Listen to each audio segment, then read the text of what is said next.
기도하겠습니다. 좋으신 아버지 하나님, 오늘도 우리에게 이 아침의 시간을 허락하여 주시고 또 말씀으로 이 하루를 출발할 수 있게 하시니 감사를 드립니다.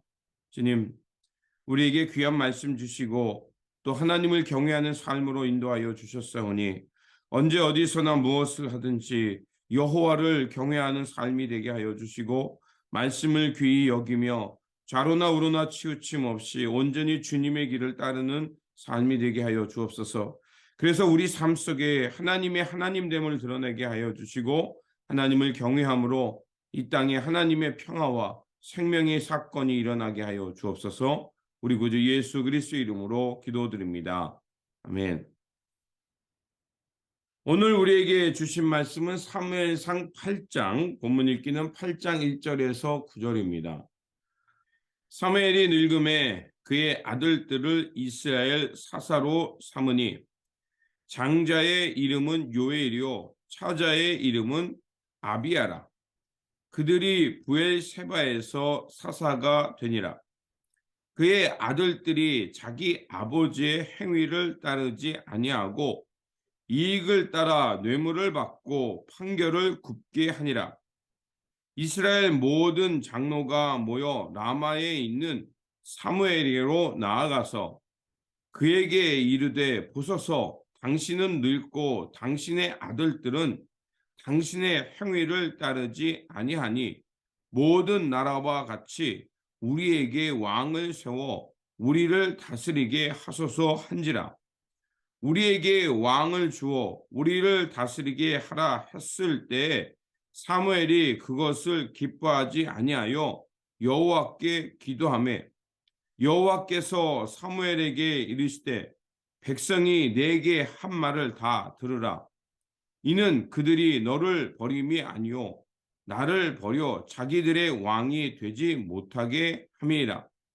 내가 그들을 애굽에서 인도하여 낸 날부터 오늘까지 그들이 모든 행사로 나를 버리고 다른 신들을 섬긴 같이 내게도 그리하는도다.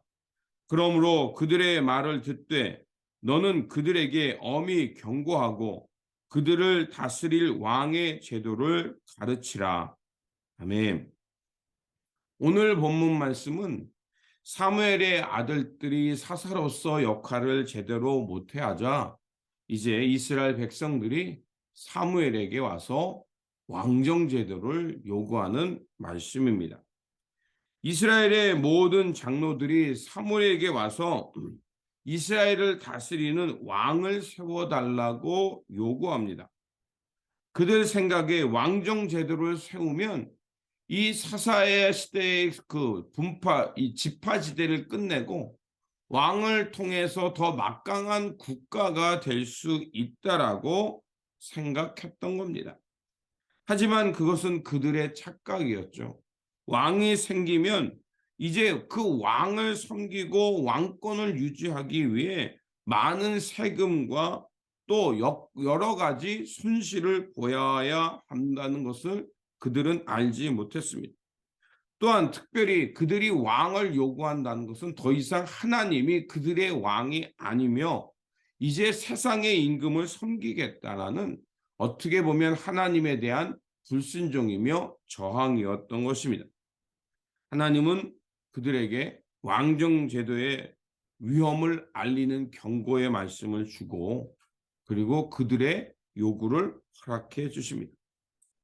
그 당시에 왕을 요구한다는 것, 그것은 아무래도 그 주변 국가들의 위험 때문에 그들이 전쟁에 나가기 위해서는 더 많은 군대가 필요하다고 생각했기 때문입니다. 하지만 그들이 모르고 있었던 것이 있었습니다. 왕을 요구하고 왕의 지배를 받는다라는 것은 왕이 곧 신이 되는 시대였습니다. 그러니까 그들이 이 사무엘에게 와서 왕을 요구하는 것은 하나님이 우리의 그 신이고 우리의 통치자다라는 것을 거부하는 것이고 이제 세상의 힘과 세상의 그 왕을 신으로 여기며 살겠다는 것을 요구하는 것입니다. 그렇게 사무엘은 분노했던 거고 또 왕정제도의 위험성을 알렸던 겁니다. 그렇다면 하나님은 왜 그럼에도 불구하고 사무엘에게 그 왕의 요구를 들어주라고 말씀하셨을까요? 7절에 그 이유가 있습니다.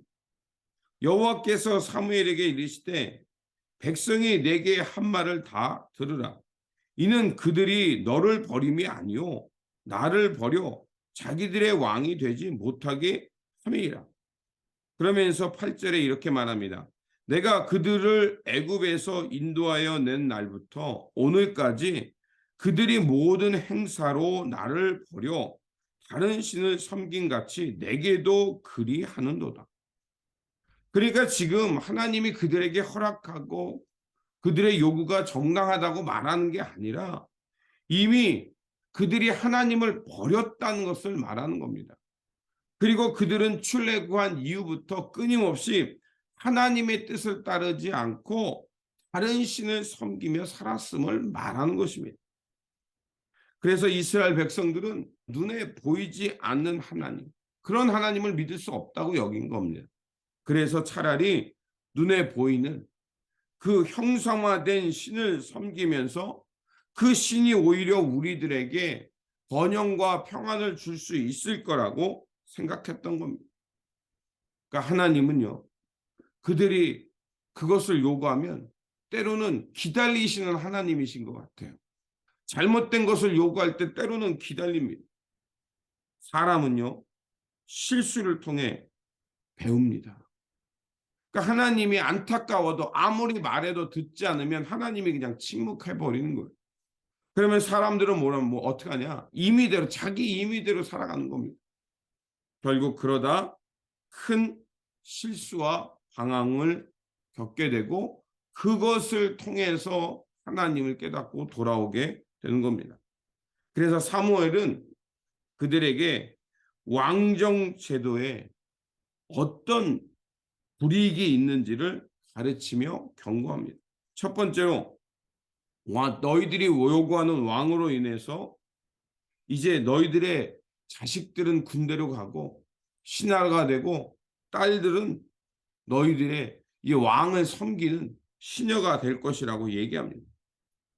또한 그 왕을 세우기 위해서 많은 노동력을 착취받아서 너희들이 경작하는 경지가 줄어들 것이라고 얘기합니다. 또한 많은 세금을 내서 왕과 왕정의 군대와 또 신하들을 섬기기 위해서 너희들이 손해를 많이 볼 것이라고 말을 합니다. 이런 얘기를 했음에도 불구하고 그들은 하나님을 왕으로 모시고 살기보다는 지금 눈앞에 있는 그 왕과 권력으로 평안을 채우고 싶어 했던 것입니다. 인간은 끊임없이 하나님의 뜻을 떠나 하나님이 아닌 다른 것을 신으로 여기며 결국 사욕과 자기들의 욕망을 추구하려는 생각이 있다는 것입니다. 하나님을 벗어나는 인간, 그 사건이 창세기에 나오죠. 하나님을 벗어났던 인간이 어떻게 됐습니까? 결국 창세기 3장에서 말하는 것처럼 하나님의 동산을 잃어버립니다. 그들이 하나님을 버리는 순간 다른 더 놀라운 것이 있을 거라고 생각하지만 결국 오히려 더 불행해진다는 것을 성서는 우리에게 가르쳐주고 있습니다. 하나님을 벗어나면 또 다른 실패가 오고 또 다른 세상의 속박 아래에 놓이게 된다는 것입니다. 우리는 깨달아야 합니다. 하나님께서 우리를 다스려 주실 때 우리가 진정한 참 생명과 평안을 누리며 살아갈 수 있다는 겁니다. 그것을 알리기 위해 예수 그리스도께서 이 땅에 오셨고 예수 그리스도께서 이 땅에 오시며 또 십자가와 부활을 통해서 그 하나님의 통치만이 우리가 진정한 자유와 참된 행복을 주심을 주님께서 가르쳐 주신 것입니다. 그러므로 우리가 이 세상에 살면서 여러 가지 세상의 사회법과 세상의 여러 가지 제도의 규약을 받지만 잊지 말아야 할 것은 우리의 왕은 여호와 하나님이시며 이 땅에 오신 예수 그리스도라는 것을 잊지 말아야 합니다. 그래야 우리가 세상의 논리가 아니라 예수 그리스도의 가르침을 통해서 참 자유함 속에서 이 땅에 하나님이 기뻐하시는 의와 생명 살림의 사건으로 살아갈 수 있는 겁니다. 그러므로 오늘도 우리에게 주어진 이 삶 속에서 하나님 나라, 예수 그리스도께서 우리의 왕이 되시고 성령을 통해 우리가 주님의 다스림을 받음을 통해서 이 땅에서 하나님 나라, 하나님의 의를 구하며 살아가는 저와 여러분들이 되시기를 주님의 이름으로 축원드립니다. 기도하겠습니다. 좋으신 아버지 하나님, 이스라엘 백성들은 하나님을 따라 살기보다는 세상의 요구를 따라 살기 원했고 세상에 가졌던 그 권력을 세워서 자신들의 평안과 안정을 추구하려 했습니다. 주님, 우리의 이러한 어리석음 주님 깨닫게 하여 주시고 오늘도 이 땅에 함께 하시며 우리와 함께 하여 주시는 그 성령님을 통해서 다시 한번 하나님을 우리의 왕으로 모시고 예수 그리스도의 가르침을 따라 살아가는 저희들의 삶의 모습이 되게 하여 주옵소서.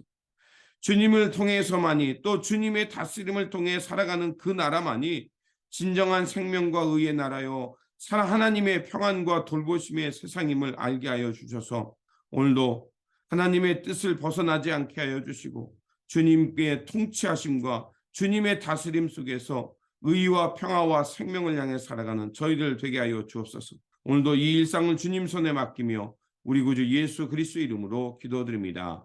아멘.